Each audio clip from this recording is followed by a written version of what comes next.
წესი მეფეთა გლოვისა.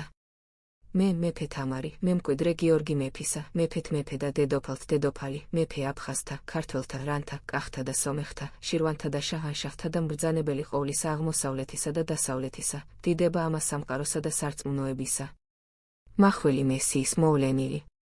მეფეთა კურთხევას მთელი სამეფო ზეიმობდა, ზეიმი იწყებოდა საკურთხეველსას, მერე ეპისკოპოსი გადაიხდიდა საზეიმო პარაკლისსა, თურმე მეფეს თავისი გამორჩეული წინაპარი მეფე ჰყოლია, ვითა არჩევანი გზისა, კურთხევის მერე მეფე მიდიოდა საძვალესა. მუხლს მოიდრეკდა სამარხსა.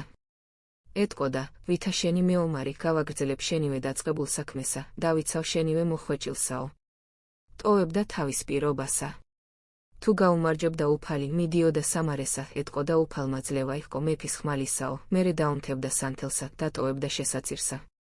მეფე დავითი მისულა ვახტანგის საფლავსა, პირობა მიუცია, შენი მემკვიდრე მერქმევა, უფლის სახელით შევეჭიდები შენივე დაწყებულსაო, ვიქნები მტერი შენივე მოდგმის მტერისა. ვიბრძოლებ ვითა მეომარი ვახტანგისა, უფლის სახელით შენ მოგიძღვნი მტერთა ძლევასა, ვიდრე უფალი ინებებს ვიქნები მახვილი ქართველთა მოდგმისაო. თურმე თბილისის გამოხსნის მერე მისულა, მომცა უფალმა ძლევა ურწმუნოთა ზედაო, იმარჯვა მახვილმა უფლისა, შენი ტახტი დავდგი თბილისსაო, განისვენე მეფეთა შორის უძლეველო, შენივე ტახტმა დიდება დაიბრუნა, უფლის ნებით მალე მოვალ შენთანო. მეფე დემეტრეს, ჩემივე პაპასა, მეფე აშოტ დიდი აურჩევია. თურმე მოსწონდა უდრეკინება მეფისა, ვითა ამბოხი სულის, თურმე ამბობდა, ბაგრატოვანთა ხასიათი აშოტ დიდმა აჩვენაო, უფალმა დიდი მუხანათობა შეაზავა დიდ გულოვნებასაო, დღემდე ორივეს ღირსეულად ვატარებთო, ვაგრძელებთ დიდი პაპის კვალსაო.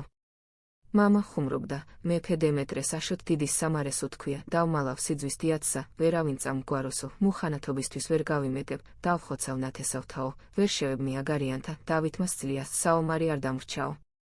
სიძვის დიაცთან გართობას შენი სახელით მოვერევიო, მოლხენას გავუძღვები, ჯიხვის რქას შენი სახელით წავაქცევ, თუ უფალმა ინება, ურჩობა გაბედეს, ვიბრძოლებო.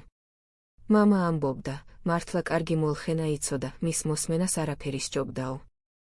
უმუხთლეს სიბერის დროსა არ ჩამორჩა, დასძლიაო, მოლხენის დროს ხმამ უმუხთლა, ვერ დასძლია ხმალიათაო. მანამ მივასვენეთ გელათსა, სამჯერ ჯიხვის რქა მოითხოვა, პაპას დავპირდი, პირობას ვიცავო. მეფე ბაგრატი აურჩევია მამასას, შენსავით სამეფოს დიდებას ვემსახურები, დავიცავ პაპის სამეფოსა. მტერთა რისხვა ვიქნებიო, ვეცდები ძლევამოსილი სამეფო დავუტოვო მემკვიდრეთაო, მინდა ჩემივე მოდგმამ ძლევამოსილი მეფე გიორგი აირჩიოსო. მერე ხუმრობდა, ქალებს ვუტოვებ ქვეყანასა, ვინღა ამირჩევს, მინდა სამარე გადარჩეს, ქვას უპატრონეთო. ვუთხარი, მეფის სახეს გამოვსახავ წარმართთა წესითა, არავინ მიეკარება ქვაკაცსა, ბევრად დაცული იქნება, ვიდრე მეფე ბაგრატის საფლავი თქო. როცა მოუკვდები, დაუმალეთ მეფე აშოტსა, მის რისხვას ვერ გადავურჩები, მეტყვის, სამეფოს ხათრით ქალი დავკარგე, შენ დაუტოვე ქალებსაო. ხმალი ჩამაყოლეთ, ვერავის ვანდობო, გულმოსული ხანდახან მოვიქნევო, მამა ითხოვდა ჯიხვის რქასა, მე ვითხოვ ხმალსაო. მერე შოთამ თქვა, დაჟანგებული ხმალით ვის ემუქრებოდაო. ერთი წელი მართლა ეკიდა მისივე ხმალი მეფე გიორგის სამარესა. ვითა ქალსა არავინ ამირჩევია, ვარჩი ემისვლა ეკლესიასა, ვედრება უფლისა, ლოცვა წმინდა მარიამისა. შევავედრე მეფე, მისივე საკურთხევის მერე მეფე მთელი წელი მართავდა წვეულებასა. მას პინძლობდა სხვა ხელმწიფეთა ელჩებსა, ყველა მეზობელ ქვეყანას აგზავნიდა მაცნესა.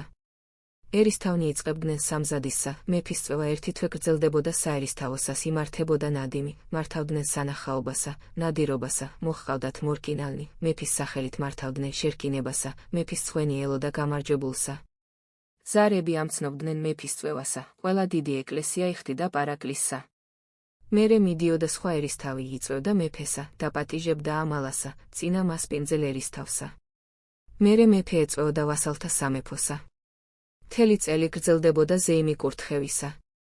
მერე მეფე იწყებდა ზრუნვას სამეფო საქმეთა გაძღოლისა. ბევრი უხერხულობა ახლდა კურთხევის ზეიმსა. დიდვაჭარნი აყოვნებდნენ მოსვლასა, მეფენი ერიდებოდნენ ელჩების მოვლინებასა, ელოდნენ ზეიმის დასრულებასა, ბევრი დაქცეული ციხე მთელი წელი ელოდა აღდგენის დაწყებასა, მტერი ამ დროს არჩევდა თარეშსა. ზეიმის მერე არჩევდა მეფე თავისივე მოხელეთა დადგენასა, ძველი მოხელენი კარგავდნენ უფლებასა. ვიდრე ზეიმი დასრულდებოდა არ იცოდნენ ვის დაადგენდა მეფეს, იწყებოდა დიდი ხრიკები მეფის კარსა, ფარული ბრძოლა იმართებოდა სასახლესა, ყველა ცდილობდა თავისი გავლენის დაცვასა. ძველი მოხელენი ცდილობდნენ გამორჩენასა. იწყებოდა ცილობა ერისთავთა, ელოდნენ მეფის წყალობასა. დაუნდობელი ბრძოლის ასპარეზი სასახლესა, ფარული ბრძოლა მოხელეთა და მეფის ნათესავთა. მამა მასწავლიდა, თავარი ბრძოლის ასპარეზი მეფის სასახლეაო, ერთგული და ორგული ეცილება, ყველა მეფის ერთგულებას იფიცებსო, დიდი მეფის ხედვა, მათი გამორჩევაა, მეფის მოსაყდრედ კურთხევამ მასწავლა ფარული ხრიკები მოხელეთა. მამა მასწავლიდა მნიშვნელობას წესისა. მეფე დემეტრეს საზეიმო წვევა ჰქონია, მოულოდნელად მეფის ერთგული ერისთავი გარდაცვლილა. მეფე მისულა, უგლოვია, მოუხმია სხვა ერისთავი, მერე იმას უზრუნია, უმასპინძლია მეფისთვისა. ვეკითხებოდი მამასას, მეფე მიხმოს ერისთავნი, ვასალნი, გამართოს საზეიმო ნადიმი, ნუ თუ არ ურჩევნია მეფესა თქო. თქვა, მეფის კურთხევა ყველამ უნდა იზეიმოს, დიდებულმა თუნდა ბიომო, უნდა გამართოს ზეიმი.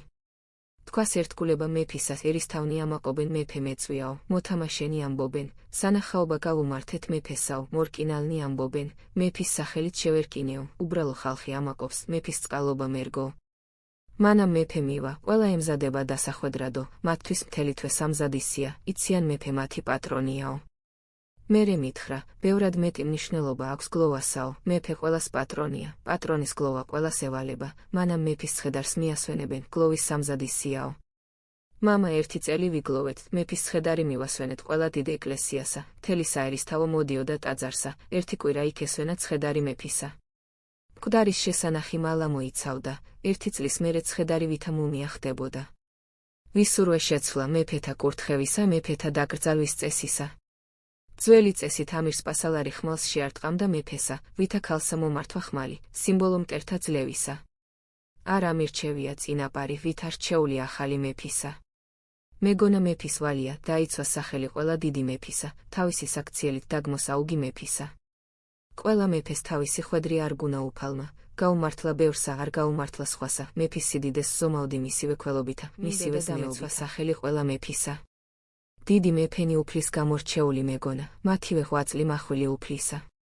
მეგონა მეფეთა გამორჩევა, განსჯა იქნებოდა მათივე ღვაწლისა, მეგონა დრო გამოაჩენდა, განსჯიდა უფალი, დრო გაზომავდა მათივე ღვაწლის სიმაღლესა. ბევრი მეფის ტალახი გაურეცხია დროსა, მერე გამოჩენილა ფასი მათივე ნაღვაწისა. მეფეთა კურთხევის ზეიმი ერთი თვე ვიკმარე, დავადგინე, დაისვენა სპამა მეფისა. სასახლეს იმართებოდა ნადიმი მეფის სტუმართა, ვიხმი ერისთავნი, ერთგულნი მოვიდნენ, ორგულთა უარი შემოთვალეს.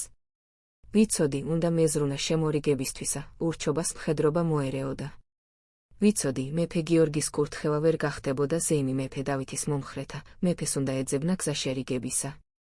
ვიცოდი, ჩემი კურთხევა ვერ გაახარებდა დასჯილი ივანე ორბელის ქვრივსა, ვერცა დემნა უფლისწულის ცოლსა, მათივე მომხრე თავადსა, ბოცოსა, ვერცა ივანე აბუსერის ძესა. ვითა მეფესა მევალებოდა მეძებნა გზები მათი შემორიგებისა. მეფე დემეტრემ დასაჯა თავისი ორგულნი, მეფე დავითი გაუსწორდა მისივე ურჩთა, მეფე გიორგიმ დაამცრო მომხრენი მეფე დავითისა, დასაჯა მეამბოხენი, ყველა თავის დროს ელოდა. მინდოდა მეფეს გაეღო წყალობა, ფასი მათივე შემორიგებისა. სამეფოს არყევდა სამზადისი ურჩთა ამბოხისა, დასჯილი თვითონ ხდებოდა მსაჯული, ბოლო არ უჩანდა ვერაგობასა. მანამ მამა ცოცხალი იყო, ვეწვიე ვინახულე ქვრივი ორბელისა. იცოდა მალე მეფე გახდება, ჩემი ნახვა ისურვაო. ვინახულე მეფე დემეტრეს დასჯილი ქვრივი სურამელისა, მეფე დავითის დასჯილთა ქვრივნი, ვითა ქალმა გავიზიარე სიმძიმი მათივე ძაძისა. თავიდან ეგონათ, მეფე გიორგიმ შესარიგებლად გამოგზავნაო. ვანუგეშე მეომართა ქვრივნი. მერე დაიჯერეს, ელოდნენ, არ მისულა ხალხი მეფე გიორგისა, მეფეს შემორიგება სურსო. მერე ერისთავნი ელოდნენ მეფის კურთხევის საზეიმო წვევასა, შევუთვალე, საზეიმო ნადიმი გაიმართება სასახლესა, თავადები მეფის სახელით მოვიწვიე თბილისსა. ვიცოდი, მოდიოდა ამბავი მოძულეთა ქილიკისა. მეფე ქალია, ტახტის სიმძიმე დაამცროო. იცოდა, ვერ გადავიტანდით სიხარულსა, მოერიდა ჩვენივე გულებსაო. ზეიმის მოლოდინმა ლხინი მომანატრაო. ღვინოს პილცი შეპარვიაო, მალე ქეიფი აგვეკრძალებაო. მეფე ვერ მოერევა ჯიხვის რქასა, მიგვაჩვევს ბატკანის რქასაო. მერე შოთამ თქვა, ეგონათ მეფის ძალას ჯიხვის რქით მოვერევითო. ასევე მოიქცა ლაშა, სასახლეს გამართა დიდი ნადიმი კურთხევისა. თავიდანვე არ მომწონდა, ვერ ვიტანდი მეფეთა დაკრძალვის წესსა. მეფის გლოვა ხდებოდა ტანჯვა მეფისვე ნათესავთა, მისივე ქვეშევრდომთა, მთელი წელი დაატარებდნენ ცხედარსა. ამალა მთელი წელი ახლდა ცხედარსა, მეფის მხედრობა მიაცილებდა, მიასვენებდნენ, აღებდნენ ციხის კარებსა, მეციხოვნენი საყვირით უხმობდნენ მგლოვიარეთა. მთელი კვირა ხალხი ელოდა ცხედარის გასვენებასა. ვერავინ გაბედავდა აუქსა, მეფის გლოვა ხალხის სასჯელი ხდებოდა. უამრავი საქილიკო ამბავი სდევდა პროცესიასა, წვიმა მოსდევდა მცხუნვარემზესა, მთელი წელი ჭირისუფალი გვერდით ედგა ცხედარსა. ვიცოდი ტანჯვა ჭირისუფალისა, ჩემი განზრახვა იცოდა შოთამა, ვუთხარ მეფე ლაშა გიორგისა, ასე ვისურვე მეფე თამარმა, მეფე დაიკრძალოს მერვე დღესა, 3 დღე გლოვა სატახტო ქალაქსა, 3 დღე ვითა მეფეთა საძვალესა, 2 დღე გზასა მისვლასა ქუთაისსა. ვუთხარი, მინდა მეფე თამარის დაკრძალვამ, მეფეთა დაკრძალვის წესი შეცვალოს თქო, ხარი დამიჭირა ეპისკოპოსმა, ვიცი მეფე ლაშა გიორგი ამისრულებს სურვილსა. ვიხმე ეპისკოპოსი, მინდოდა მეკითხა საიდუმლო მეფეთა ჯვრის წერისა, მინდოდა გამეგო აზრი მეფეთა ქორწინებისა. ძველი წესი მეფეთა შერთვისა კრძალავდა ქორწინებას ქვეშევრდომთან, წესის დაცვა ევალებოდა მემკვიდრესა, არ ეხებოდა მემკვიდრის ძმასა ან დასა. ვკითხე ეპისკოპოსსა, მეფე გიორგი ვითა მეორე ძე არ იყო მემკვიდრე დემეტრე მეფისა, თუ ძმა მეფისა მანამდე შეირთავდა ქართველი თავადის ქალსა, მეფედ კურთხევის მერე რა გზით დაიცავდა მეფეთა კანონსა.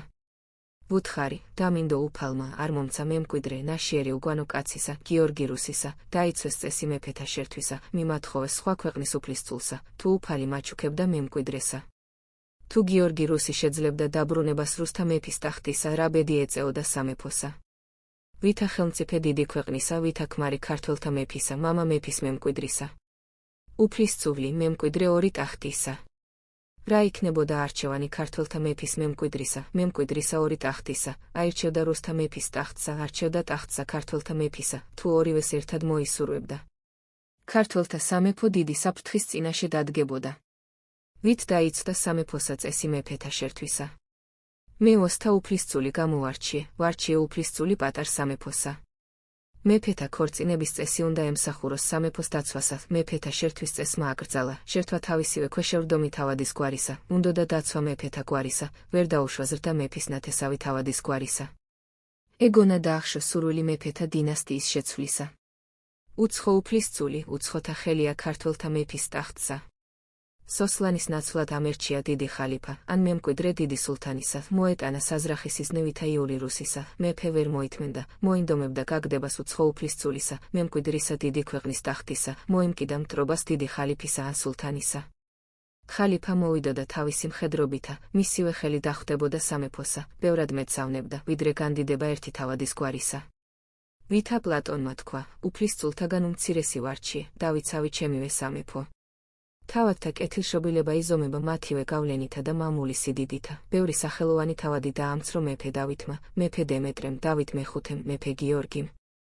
მეფის წყალობასა და სასჯელსა შეუძლია აღზევება, დამცრობა ერთგულისა და ურჩისა, მათი კეთილშობილება მეფისვე ნება ყოფილა. მეფემ განადიდა ორბელნი, მერე თვითონვე წაიღო ორბელთა ციხენი. დემეტრე, უფლისწული მეფისა, შეირთო ასული ორბელისა, მეფედ კურთხევა განადიდებდა ორბელთა.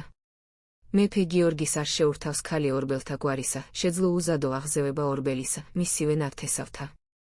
ეკლესია იცავს მეფეთა ძველი ქორწინების წესსა, ვერ აღუდგა ვერცა აღზევებას, ვერცა დამცრობას ორბელთა გვარისა. ვითომ შეუვალია წესი მეფეთა კანონისა, ჭამსა დიდი განსაცდელისა ვერავინ შეძლო დაცვა კანონისა. მეფე მისურვა, მიიღო მცველმა კანონისა. ვის არგია, თუ ვერავინ დაიცვას კანონსა. მინდა გაბედოს ეპისკოპოსმა, მინდა გულახდელი აზრი უფლის სახლის მსახურისა, მინდა რჩევა ეკლესიის საჭეთმპყრობელისა თქო. ეპისკოპოსმა თქვა, უფალი მეფეს და მდაბიოს ერთნაირად განიკითხავსო, უფლის კანონი მცნებანი უფლისა, მისი დაცვა ყველას ევალებაო, მეფის კანონი იცვლება, უფლისა არაო. მეფეთა კანონი შეუვალი ვერ იქნება, მისი შეცვლა ძალუძს მეფესაო. ჩანს ბევრი უფიქრია მეფესა, განსაცდელი მოულენია, გაუწვრთნია უფალსაო. ჯვრის წერის საიდუმლო თავისუფალი არჩევანია უფლის მონისა და მხევალისაო. ჯვრის წერა მათივე პირობაა ერთგულებისა, მათივე პირობა სიყვარულისა, პირობა ზრუნვისა განსაცდელის ჟამსა. ჯვრის წერა ბეჭედია უფლისა, ძველი კანონის დაცვა მეფის არჩევანს ამცირებსო. თუ უფლის ნებით, მეფის არჩევანი დაემთხვა კანონის არჩევანსა, ბედნიერი ყოფილაო, თუ არა მეფე ემორჩილება კანონსაო. მეფეთა ბუნება ვერ გულობს მორჩილებასა, თურმე დაურღვევიათ კანონი მეფეთა. მე ვითა ეპისკოპოსი ვემხრობი მეფეთა ძველი კანონის შეცვლასაო. მეფის ბჭობამ დამარწმუნა, ვითა ძველი სახარება, უფლის მსახურთათვის, ასევე ძველი წესი მეფეთა შერთვისა. მეფის სიბრძნემ გამოაჩინა მან კი ერება ძველი კანონისაო. მერე მამა ნიკოლოზმა მოახერხა დარწმუნება სამეფო კარისა. კურთხევის მე-6 წელსა შეუძელი გაუქმება მეფეთა ქორწინების ძველი წესის. არ იკრძალებოდა მეფეთა ქორწინება თავისივე ქვეშევრდომთან. არჩევანის უფლება მიეცა მეფესა.